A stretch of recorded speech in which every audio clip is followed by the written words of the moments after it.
Once the world lay in Spain's hands. In the 16th century, it wasn't Britain that ruled the seas. It was Spain.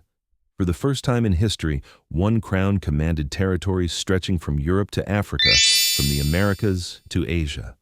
The empire was so vast that people said, "The sun never sets on the Spanish Empire," a phrase Britain would later claim for itself. Yet this mighty realm collapsed beneath the weight of its own treasure. Spain mistook sudden riches for lasting wealth and paid dearly for it. 2. The curse of silver. After 1492, Spain stumbled into the New World and found the richest mines ever known. The conquest of Mexico shattered the Aztec Empire, unlocking Zacatecas' silver veins. In Peru, Potosí, the mountain that eats men, became a furnace of wealth.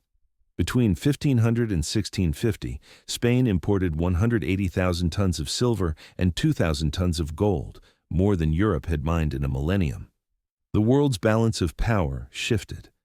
From Seville to Manila, galleons carried bullion that linked Europe, America, and Asia, the first true global economy, with Spain at its heart. 3rd, shadows of money.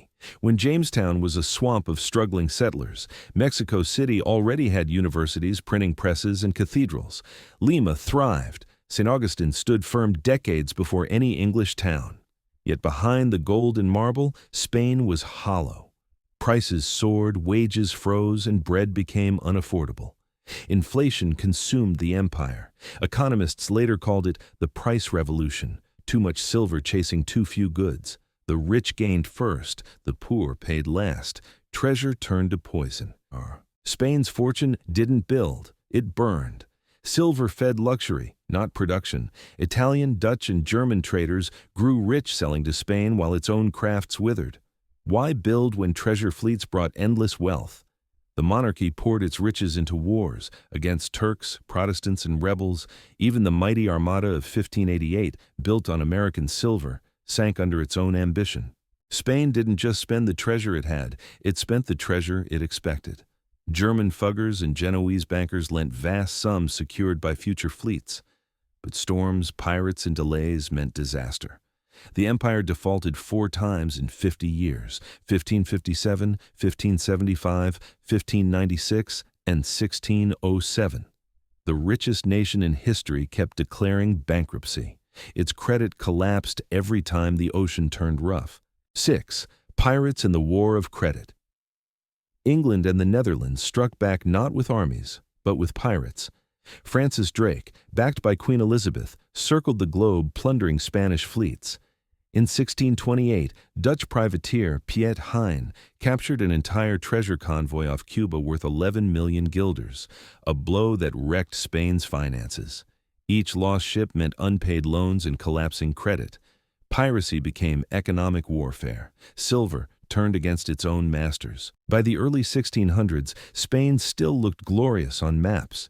Its palaces shone, its cathedrals glittered, its empire spanned oceans. But the foundation was rot. Inflation eroded trust, debt chained the crown to bankers, and silver drained abroad. Every new fleet made foreign merchants richer and Spain poorer. It was a kingdom that glittered and hollowed itself from within. Spain's rivals learned the lesson. The English and Dutch built wealth from systems, not spoils. While Spain waited for fleets, Britain and Holland built banks, stock exchanges, and trading companies. Their colonies produced tobacco, sugar, timber, cotton, resources that fed industries and trade. Spain measured wealth in treasure, others measured it in productivity. One was finite, the other self-replicating. By mid-1600s, the fall was visible. Armadas shrank, the treasury emptied, and wars devoured the crown. The Dutch gained independence, the English ruled the seas. Spain still owned vast lands, but no longer the means to hold them.